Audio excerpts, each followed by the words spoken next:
Hi, everybody. I'm David Lazarus, consumer columnist for the Los Angeles Times, bringing you another Google Hangout from the newsroom. And with the holidays approaching, it's never too early to think about toys. Some of the news out today, Toys R Us saying they're going to extend their layaway program beyond the October 31st deadline to all the way to December 16th. That's free layaway. That's pretty cool. A lot of parents are trying to figure out, all right, what's the hot toy? What's moving quick? We're going to talk about that in just a sec. But first, to give us an overview of what's going on the toy front, we're joined by our retail reporter, Sean Lee. Hi, Sean. Hi, hi, David. Okay, so what's the news out there in Toyland?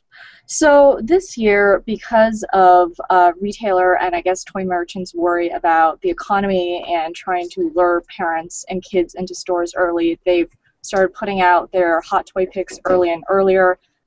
So some of the great toys out are a lot of tablet computers and a lot of basically gadget-oriented toys with smartphone apps that you can, operate helicopters and cars with smartphone apps, things like that. But also, like you mentioned, a lot of retailers like Toys R Us, Target, Walmart, they're all extending various perks like free layaway, online price match, apps to help you navigate within stores, all to try to win consumers this holiday season. The earlier the better, basically, to get them into stores. Sean, tell me this.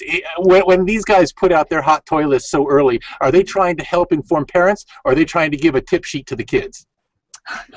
Probably more to the kids. This year especially, I think, with the elections kind of fast approaching, the advertising schedule for retailers and toy retailers are going to be switched around a little bit.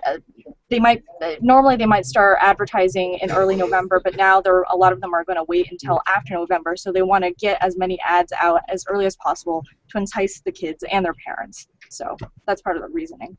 All right, what's hot and what's not on the toy front? To help answer that question, we're joined by Laurie Schacht. She is co-publisher of the Toy Insider. Thanks for joining us, Laurie. Oh, thanks for having me. It's great to be here. All right, so I can see you've got a veritable toy store behind you. Why don't you give us an idea of what's really going to be moving off the store shelves this season? Well, we may as well start by talking about tech, because we were just talking about that. And tech is really in all of the, not all, I would say a great percentage of the kids' toys this year. It's one of the big trends that we've seen. So we'll certainly take a look at non-tech. But if you want to talk about cars that Sean mentioned, I have in front of me the 911 Porsche. So if you've ever wanted one of these, but what's really cool is I have downloaded a free app, and I now have the whole 911 Porsche panel right on my iPad. So you buy the car, you download this free app, and I can actually now drive the car by simply tilting forward and backwards. So this is my remote control. It's really cool. That is way too cool. Now, wait a minute. I've always wanted one of these Porsches. Normally it would cost me about $100K for that. How much is that going to cost me? This one will run you about $79. Cheap at the price. And that's the thing. It's not just for kids. Dads are going to love this one too. But tech, goes even into the little kids. So the Leap Pad 2. We know that last year the Leap Pad was it was the #1 toy. It was one of the hottest toys. You couldn't get your hands on it. So this is the new generation of the Leap Pad. It's got a faster processor. It's got double the memory. There's a camera on here, so the kids could do what everyone likes to do, and that is to take a picture this way, or two-sided camera, video, and content for kids as young as 3. Now, how much does that cost? That is $99. So that's about half the price then if I were to get a Kindle Fire, for example, or a Google Nexus. It's a little cheaper.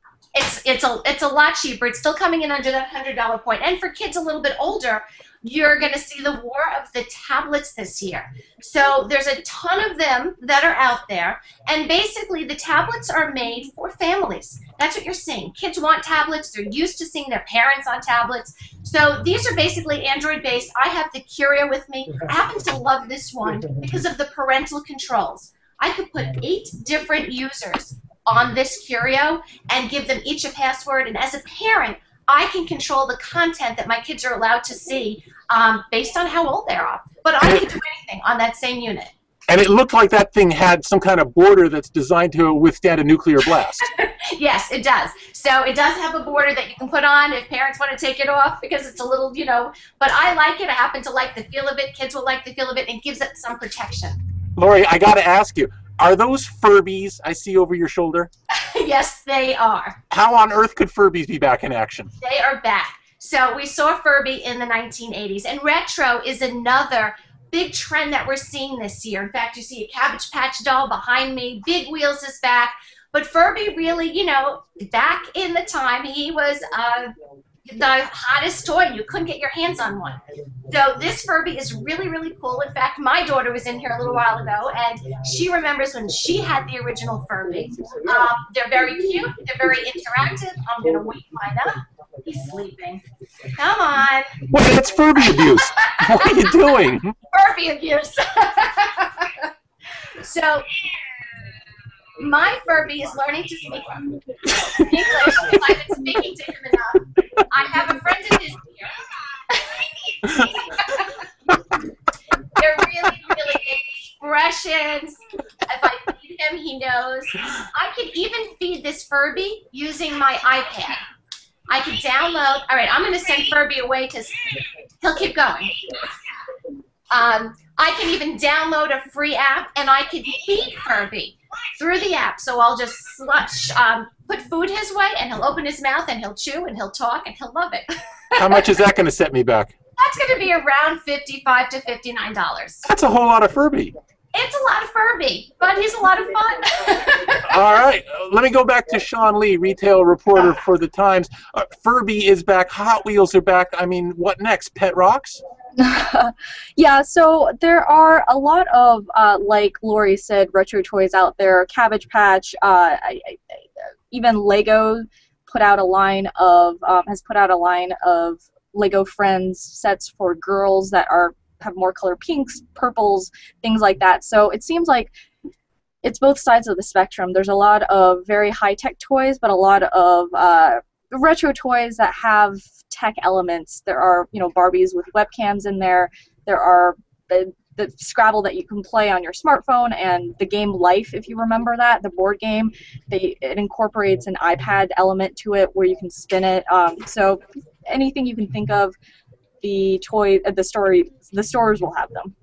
Laurie Schacht, name one cool toy that doesn't run on batteries. Right behind me, we are looking at the Monster High School. This is going to be one of the hottest toys again this year. Monster High is unbelievable. The kids love it. The high school, I don't know if you can see it. If you can get a good look, I have the whole thing built behind me. And it's just like what the kids see in the webisode. It has a creepateria, a casket ball court on the other side. It has lockers that are shaped like coffins. So it's really everything the kids are used to seeing. And then, of course, the dolls are really cool. This is a girl toy, though, right? I can't get this for my son. It's really a girl toy, yeah. Yeah, I'm thinking so. Dolls that go with it. Yeah, for boys, it's action figures.